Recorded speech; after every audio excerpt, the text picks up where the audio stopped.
And we are proud to be joined now by the King, Richard Petty. 200 victories. I mean, you can talk about everything he's done. It would take forever. We're proud to have him on Auto Smarts for you. And Richard, as you look back on it, which accomplishment are you more proud of? Over 700 top 10 finishes, 200 victories, 7 wins in the Daytona 500, or winning 27 races alone back in 1967? If you look back and stuff, I'm sort of away from the racing part, just what I've done in racing. But, the Medal of Freedom, I think, is the biggest thing that I've ever accomplished as far as just being a human being. And I think that was more than any of the racing stuff. I've just been fortunate enough with all the racing to accomplish all that stuff. Okay, Richard, what do you think about the car of tomorrow? Well, I think it's the car of the day, and it's the way to go. The cars are a lot safer. If you notice, when they wreck now, usually just one car wrecked. Used to, when they wrecked, there was 5 or 6 people involved. So I think the cars are just a lot safer. They might be a little bit harder to drive, but that's what we hired the drivers for. Now, I know you probably have your favorite track, but which track gave you the biggest headache? As long as it was a racetrack, I don't know that any of them give me any more headaches than others. We had a lot of racetracks that we run on and win races, and then we had a lot of racetracks that we could run on and run good and not win races. Right. So, it didn't make any difference to me if it was a dirt track or a big track or a super speedway or a road course. I just love to drive a race car. Well, speaking of that, what do you think about road courses, as we're talking with Richard Petty? Richard, road courses, you like them? You don't like them? What are your thoughts? I thought road courses were the closest things that we got back to dirt, because I used to drive dirt, and even though you were supposed to stay on the asphalt, you still give the driver a lot more chances to make a mistake or fine-tune his driving. So I think it probably takes a little bit more driving than it does on a regular racetrack. Hey, Richard, how did you feel when NASCAR took the Hemi out back in the 1970s and banned it from racing?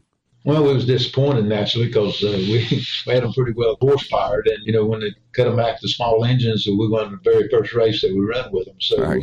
It was just a hiccup, and we went on down the road. Now, if there's one thing you could change about NASCAR today, what would it be, Richard? We just win more races, that's all. When you talk about changes in NASCAR, NASCAR's done a bunch of good things. They've done a bunch of bad things. But overall, I don't know if you could change one thing, you're liable to mess up something else. So we'll just sort of leave it like it is.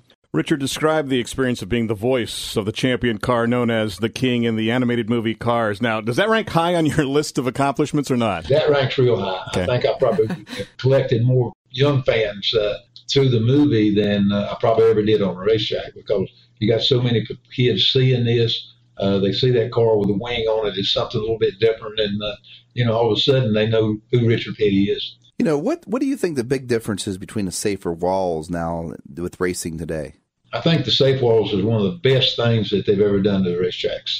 When we first started, there was guardrails, and you'd hit them and tear your car up or go through them, and they were real dangerous. They put the cement up, and I think it made it really probably safer, even though it didn't give any.